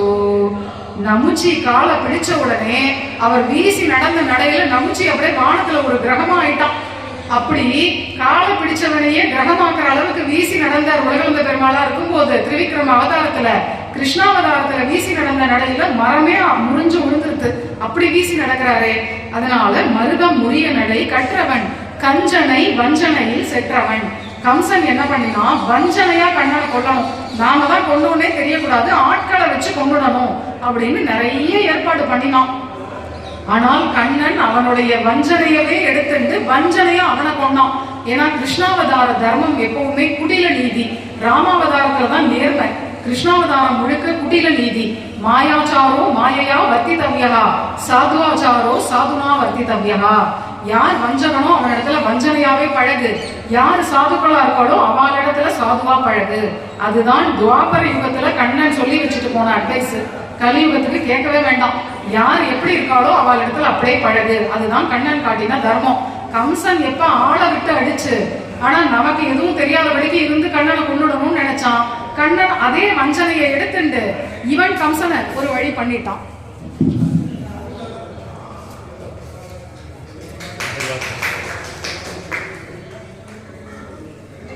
அதனால கஞ்சனை வஞ்சனையில் செற்றவன். அவனுடைய வஞ்சனையவே ஆயுதமா எடுத்து கம்சவதம் பண்ணினான். திகழும் மதுரை பதி கொற்றவன் வரில் கூடிடு கூடலே. கம்சனை முடிச்ச விட்டு அந்த ஊருக்கு ராஜா வேணுமே. நியாயமா இவன் தானே எதிரிய வதம் பண்ணியிருக்கான், கம்சவதம் பண்ணியிருக்கான். அப்படி இருக்கிறச்சே கண்ணன் தான் ராஜாவா உட்காரணும். இல்ல தங்க அப்பா வசுதேவரை உட்கார வைக்கணும், இல்ல தன் தாத்தா சூரசேனரை உட்கார வைக்கணும். எல்லாத்தையும் விட்டான். அந்த இறக்கம், ஈஸ்வரங்கிற இறக்கம் அப்பதான் தெரியுது. என்ன பண்ணினா கம்சனோட அப்பா உக்ரசேனரை உட்கார வச்சான். தொண்டு கிழவர் அவர். கம்சனோட அப்பா உக்ரசேனரை தான் ராஜ்யத்துல உட்கார வச்சான். சரி, மதுரையில தான் அவர் துவாரகை இவன் சம்பாதிச்சிருந்த ராஜ்யம், அங்கேயும் உக்ரசேனரை தான் உட்கார வைக்கிறான். ஏன்னா அவனுக்கு ஒரு அப்பன், அவனுடைய பிள்ளைய நாம கொண்டுட்டோம், அப்ப நாம தான் குழந்தையா இருந்து கடைசி வரைக்கும் இந்த கிழத்தை காப்பாற்றணும் அப்படின்னு முடிவு பண்ணிட்டு இதெல்லாம் பண்ணினது யாருன்னா அன்னைக்கு மதுரை துவாரகையில கண்ணனா இருந்தவன் தான் இன்னைக்கு மன்னார் கோவில்ல கோபாலனாக கோதையோட இருக்கான். அன்று இன்னாதன செய் சிசுபாலனும் நின்ற நீள் மருதும் எருதும் பொள்ளும் வென்றி வேல் வீரல் கஞ்சனும் வீழமுன் கொன்றவன் வரில் கூடிட கூடலே. ராவணன் சீதை அபகரிச்சான். அப்போ சீதா பிராட்டி ராமபிரானுடைய பத்னி, பிறர் மனை, அதை அபகரிச்சதே மகா பாபம். அப்படி இருக்கிறச்சே கிருஷ்ணாவதாரத்துல இந்த சிசுபாலன் கன்யா பெண்ணா இருக்கிற ருக்மிணிய அபகரிக்க பார்த்தான். லக்ஷ்மிய, நாராயணனோட இன்னும் சேராத லக்ஷ்மிய அபகரிக்க பார்க்கலாம். இது இன்னும் அயோக்கியத்தனம். அதனால அன்று இன்னாதன செய் சிசுபாலனும். அப்ப ஆண்டாள் நினைச்சுக்கிறா, ருக்மிணி மாதிரி தானே நானும், ருக்மிணியை போல கண்ணன் ஆசைப்படக்கூடிய ஒரு வியக்தி, அதனால அவளை எப்படி சிசுபாலன்ட்ட மாட்டி விட்டுடாம காப்பாத்தினானோ அதே போல என்னையும் ஏத்துப்பான் அப்படின்னு இதெல்லாம் சமாதானம். அன்று இன்னாதன செய் சிசுபாலனும் நின்ற நீள் மருதும் எருதும் புல்லும். நிறைய விரோதிகளை எல்லாம் நிரசிச்சான். நீள் மருது, மருத மரத்தை முன்ன சொன்ன மாதிரி வீசி நடந்து மருத மரத்தை சாச்சிட்டான். எருது, அதுவாவது 2 மருத மரம், இதுவோ 7 எருது. நப்பி நெய்கிற ஒரு பொண்ணு, அந்த பொண்ணுக்காக 7 எருதுகளை இவன் சாய்த்தான். அசுர ஆவேசம் உடைய எருது. ஜல்லிக்கட்டு விளையாட்டு பண்ணி இன்னைக்கெல்லாம் ஜல்லிக்கட்டுக்கு என்ன ஒரு பக்கெட்டை கொடுக்குறா, இல்லாட்டா பிளாஸ்டிக் சாமான் ஏதாவது தரா. ஆனா கும்பகர்னு ஒருத்தர் தான் பொண்ணையே கொடுத்தாரு கண்ணனுக்கு. ஜல்லிக்கட்டுல ஜெயிச்சதுக்காக கண்ணனுக்கு தான் பொண்ணையே கொடுத்தாரு. அப்பேற்பட்ட நீள் மருது எருது புல் பகன் அப்படின்னு ஒரு அசுரன், அவனை புள்ளின் வாய்க்கீண்டான் அப்படின்னு பண்ணிட்டான். எருதும் புல்லும் வென்றி வேல் வீரல் கஞ்சனும் வீட. இந்த கம்சனுக்கு என்னன்னா உடம்பும் பலம் ஆயுத பலம் ரெண்டும் இருக்கு. உடம்புலையும் பலசாலியா இருக்கான், ஆயுதம் வேற வச்சுட்டு இருக்கான். அதனால கம்சனையும் வீழ்த்தினான், கம்சவதமும் பண்ணினான். கஞ்சனும் வீழமும் கொன்றவன் வரில் கூடிடு கூடலே. எதுக்கு இவ்வளவு வத ஸ்டோரி எல்லாம் எதுக்கு ஆண்டாள் சொல்றா? சின்ன பொண்ணு மருந்து பயந்துராதா அப்படின்னா, இவ்வளவும் எப்படி அவளெல்லாம் காப்பாத்தினானோ இதெல்லாம் அந்த காலத்துக்கு தான், உங்களுக்கு கிடையாதுன்னு இல்ல. உங்களுக்கும் ஏதாவது சிரமம் இருந்தால் என்ன அடையிற விஷயத்துல இது போல விரோதிகள் இருந்தா அதையும் நீக்கி நான் காப்பாத்துவேன் அப்படிங்கிறதுக்காக தான் இவ்வளவும் சொல்றான். ஆவல் அன்புடையார் தம் மனத்தன்றி மேவலன் விரை சூழ்துவராபதி காவலன் கன்று மேய்த்த விளையாடும் கோவலன் வரில் கூடிடு கூடலே. ஆவல் உடையார் அன்புடையார். ஆவல் உடையார் யாருன்னா ஆண்டாள், அன்புடையார் யாருன்னா பெரியாழ்வார். ஏன்னா இவளுக்கு எத்தனா பித்தம் தெரியும்னு எதையாவது பண்ணி கண்ணனை சேரணும்னு ஆவல் தவிப்பா இருக்கு. பெரியாழ்வாருக்கு தெய்வமே வந்தாலும் எனக்கு ஏதாவது நல்லது பண்ணுமோன்னு கேட்டுக்காம நீங்க நன்னா இருக்கணும்னு பல்லாண்டு பாடுற அன்பு இருக்கு. அதனால ஆவல் உடையார் ஆண்டாள், அன்புடையார் பெரியாழ்வார். இவா 2 பேர் மனசையும் கோவில் கொண்டு கோபாலன் எப்பவும் இருக்கான். ஏன்னா மனசு பூரா நமக்கு பகவத் சிந்தனமே இருந்ததுன்னா அதுதான் வாக்குலையும் வரும். நமக்கு மனசு பூரா லௌகீக சிந்தனமே ஓடிட்டு இருந்தா அங்க எப்படி பெருமாள் தங்குவார்? பெருமாள் ஏழணும்னா ஒரு இடம் சுத்தமா இருக்கணும். அதனால நம்ம மனசு தூய்மையா இருந்தா மனசுல எப்பவும் பெருமாள் காட்சி கிடைச்சுட்டே இருக்கும். அவரை பத்தியே ஏதோ தாட் ப்ராசஸ் ஓடும். அதனால சப்போஸ் ஒரு இடம் இருக்கு, அழுக்கா இருக்கு, ரொம்ப இதா இருக்கு, ஒரு தூசும் தும்பையுமா இருக்கு, அங்க போய் நம்ம பெருமாளை ஏல பண்ண முடியாதே, அந்த இடத்துல அவரும் ஏல மாட்டார். அதனால சித்தம் உள்ளம் தூய்மையா இருந்தா அந்த இடத்துல பகவான் எப்பவும் குடியிருப்பார். உள்ளம் அழுக்கா பொறாம அசூய அகம்பாவம் ஆத்மஸ்துதி பரநிந்த சுயநலம் இப்படியே இருந்துட்டு இருந்தா அந்த இடத்துல தெய்வ சிந்தனை இருக்காது. அதனால பெரியாழ்வார் ஆண்டாளுடைய மனசை விட்டு அகலகில்லைன்னு பெருமாள் இருக்கான், கோபாலன் இருக்கான்.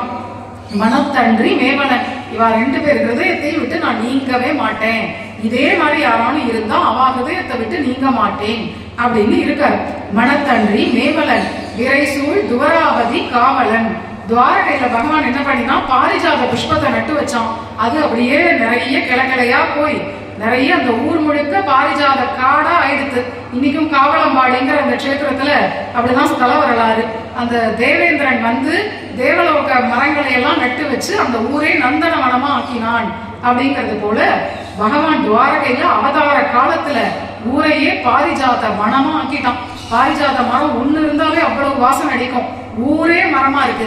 அதனால அப்படியே மணக்கிறது. ஏன்னா புஷ்ப பிரியன் காத்தால எல்லாம் பொழுதோட ஏந்திருக்கிறவா துவாரகையில எல்லாம் திருப்பள்ளி எழுச்சிக்கு வரச்சனையே ஒவ்வொருத்தரும் கையில பாரிஜாத மாலையோட வருவா. அவ்வளவும் கண்ணன் கழுத்துக்கு தான் போகும், அவ்வளவையும் கோபாலன் சூட்டிப்பான். அதனால துவாரகை முழுக்க பாரிஜாத வாசனை வீசித்து விரைசூழ் விரைனா நறுமணம் விரைசூழ் துவராபதி காவலன் கன்று மேய்த்து விளையாடும் கோவலன். சரி, அடிக்கடி நீ துவாரகைங்கிறியே, அப்ப உனக்கு ராஜாவா வரணும்னு ஆசையோ, நீ ராஜாவா ஆசைப்படுறியோ அப்படின்னு தோழி கேட்கிற ஆண்டாள்கிட்ட. கன்று மேய்த்து விளையாடும் கோவலன் வரையில் நான் ரெங்க மன்னன் ஆசைப்படல, ரெங்க மன்னார் ஆசைப்படுறேன். மன்னாரா தான் வரணும் எனக்கு, அதனால கோபாலனா தான் வரணும். நான் பெரிய ஒரு அரசனா வரணும் அப்படின்னு ஆசைப்படல, கட்டியங்கள்லாம் முழங்கிட்டு கிரீடம் வச்சுட்டு அரசனா வரணும்னு நினைக்கல. மயிர்பீலி சொருகிண்டு கையில புல்லாங்குழல் எடுத்துட்டு பின்னாடி மாடு கன்றுகள்லாம் வரும்படியான ராஜகோபாலனாக வரணும்னு ஆசைப்படுறேன். அப்படி ஒரு பாக்கியம் எனக்கு உண்டுன்னா கோபாலன் என்னோட சேர்த்தி உற்சவம் பண்ணிப்பான் அப்படின்னா நீ கூடிடு கூடவே. கொண்ட கோல குரலுருவாய் சென்று பண்டு மாவலி தன் பெருவேள்வியில் அண்டமும் நிலனும் மடி ஒன்றினால் கொண்டவன்வரில் கூடிடு கூடலே.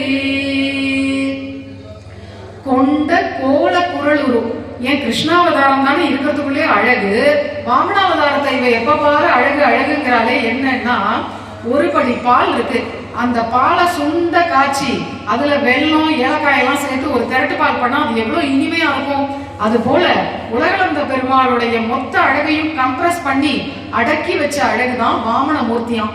அதனால திரட்டு பால் மாதிரி ஒரு இனிமையான அழகு வாமனன். அவ்வளவு அழகும் ஒரு சின்ன மூர்த்தியில அடங்கி இருக்கு. அப்ப எவ்வளவு அழகு வெள்ளம் விடும் அதுல. அதனால இருக்கிற தசாவதாரங்கள்லயே ரொம்ப அழகு வாமன பகவான் தான்.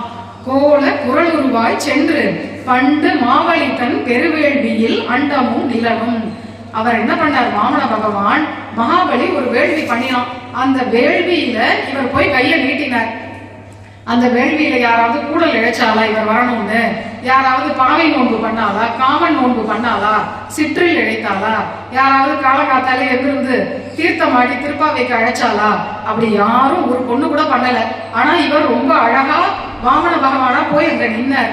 இங்கேயோ நான் பெரியாழ்வார் ஆத்துல உட்காந்து இதெல்லாம் பண்றேன், இன்னும் எனக்கு வரல அப்படின்னு ஒரு அங்கலாய்ப்பு. எப்பவுமே நமக்கு ஒண்ணு கிடைக்கலன்னா கிடைச்சிட்ட அவளை பார்த்து அவளுக்கு அந்த பிரசாதம் கிடைச்சது எனக்கு கிடைக்கலன்னு, அது மாதிரி இவனும் அங்கலாய்ச்சுக்கிறான். அதனால பண்டு மாவலி தன் பெரு வேள்வியில் அண்டமும் நிலனும். சரி, அப்படி போனவர் தான் என்ன பண்ணினார்னா உடனே திரிவிக்ரம அவதாரம் எடுத்தார். ஒரு அடியால பூமி முழுக்க, இந்த விபூதி முழுக்க ஒரு அடியால ஆகாயம் முழுக்க அளந்துட்டார். இந்த இடத்துல பட்டர் நஞ்சியர் சம்பாதம் ஒண்ணு. நஞ்சியர் பட்டர் கிட்ட கேட்கிறார், பொதுவா திரிவிக்ரம பெருமாள் 3 அடியால உலகம் அளந்தாரு தானே குழந்தை கூட கதை சொல்லுவோம். ஆண்டாள் பெரியாழ்வார் பொண்ணா இருந்துட்டு 2 அடியால அளந்தாருன்னு சொல்றாளே, இது என்னன்னு கேட்கிறார் நஞ்சியர். அப்ப ஸ்ரீ பராசர பட்டர் சொல்ற, ஆண்டாள் வேதக்கூன் பட்டர் பிரானுடைய பொண்ணு. என்ன பேசினாலும் வேத பரிமளமே வீசும். இன்னைக்கு நம்ம வேதபுரிங்கிற கஷேத்திரத்துக்கு ஏற்ப அந்த 4 வேதங்களும் அவ்வளவு அழகா முழங்கிட்டு திராவிட வேதமும் கேட்டது. அப்படியே சாதித்தருளாய் வேத விண்ணப்பம்னு சொன்ன உடனே வேத முழக்கம் இருக்கு இல்லையா, அப்படி வேதம் முழங்கின பெரியாழ்வாருடைய பெண்ணு. என்ன பேசினாலும் வேத அர்த்தம் அதுல இருக்கும்.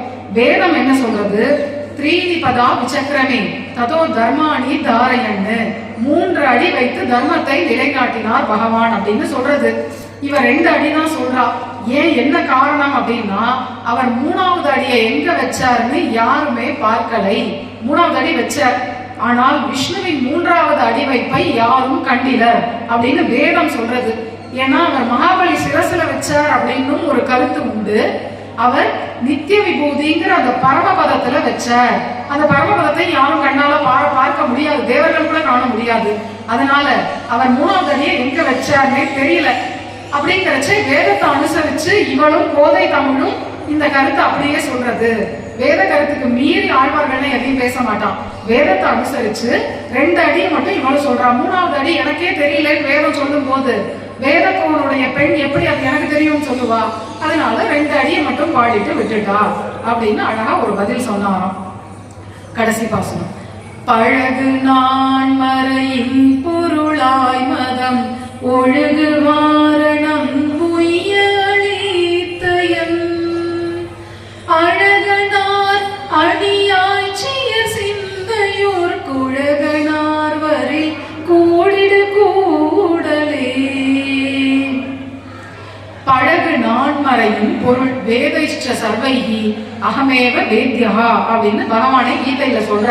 எல்லா வேதங்களாலும் அறியப்படுபவன் நானே அப்படின்னு சொல்ற. அப்படி பழகு நான்மறையின் பொருள், நம்ம 4 வேதங்களை கொண்டுதான் பகவானை தெரிஞ்சுக்கலாம். அப்படி வேதத்தை வேதத்தின் சுவை பயனைன்னு இருக்கக்கூடியவன் நான்மறையின் பொருளாய் மதமொழுகு வாரணம் உயிர் அளித்த. ஏற்கனவே ஒரு யானை குவலகபீடத்தை கொண்டான்னு பார்த்தோம். இங்க உடனே ஆண்டாளுக்கு மனசு கேட்கல.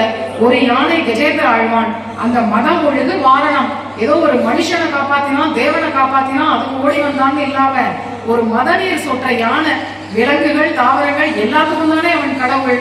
அப்போ ஒரு யானை அலறித்து அது மனசுல என்ன நினைச்சுட்டு அலறித்துன்னு தெய்வத்துக்கு தானே தெரியும்.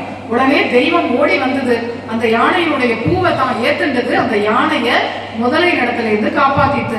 மதம் ஒழுகு வாரணம் உய்ய அளித்த அழகனார்.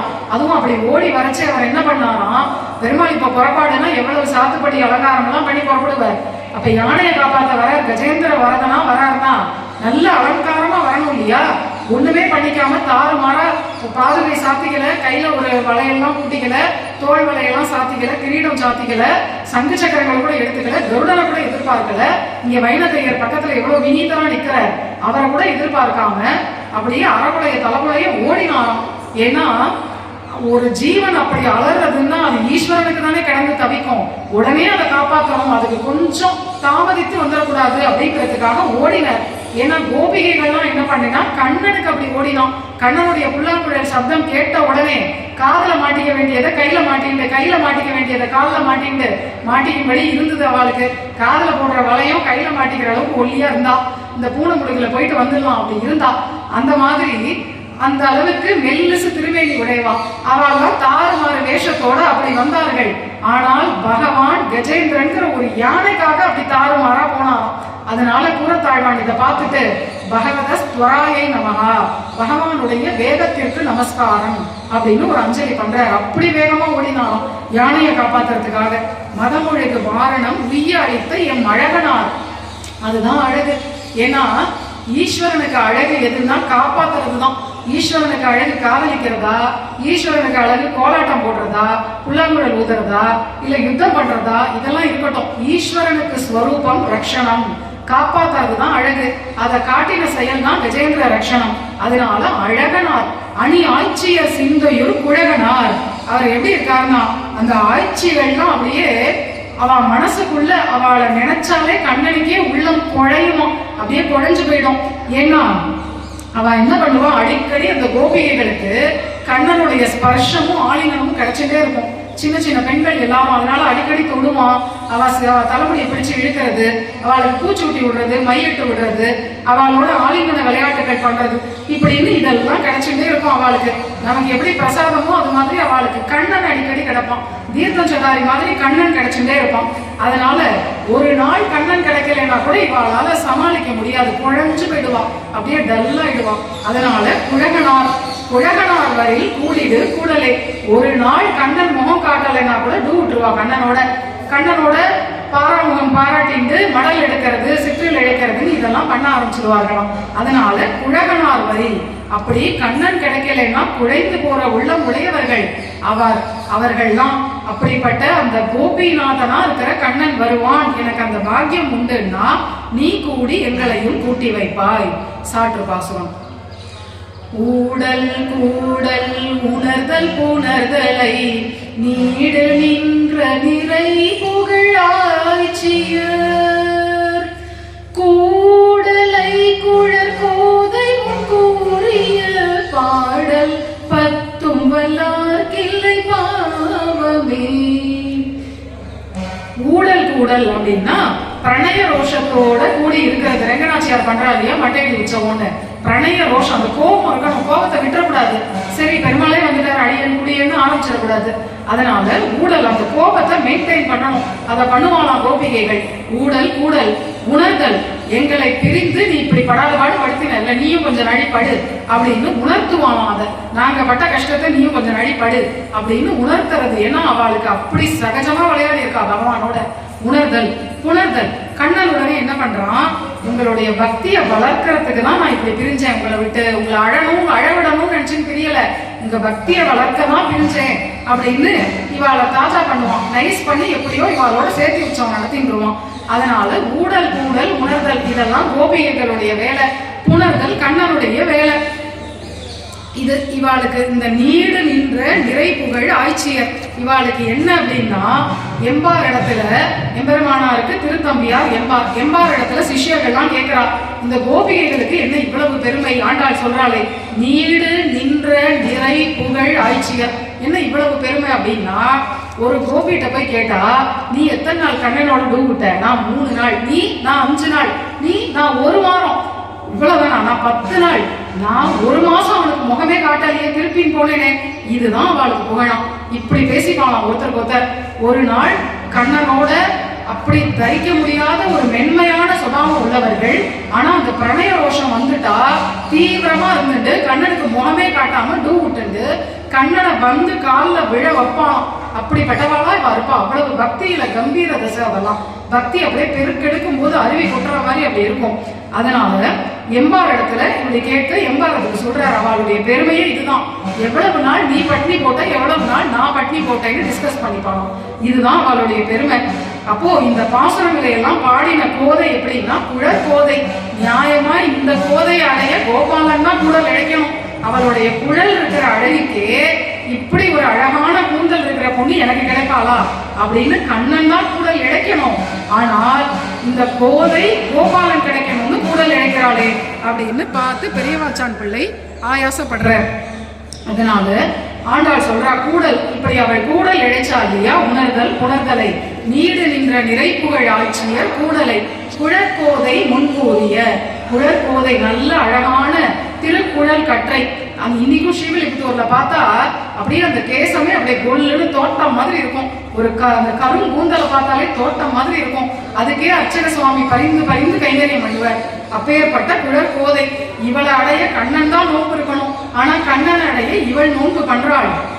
அதனால ஆண்டாள் என்ன சொல்றா, நாம் கூடல் இழைத்த இந்த பாசுரங்களை எல்லாம் அர்த்தத்தோடு யாரு கத்துக்கிறாளோ அவர்கள் நாம் என்ன போல இப்படி பாடுபடாம கண்ணனை அடைவார்கள்.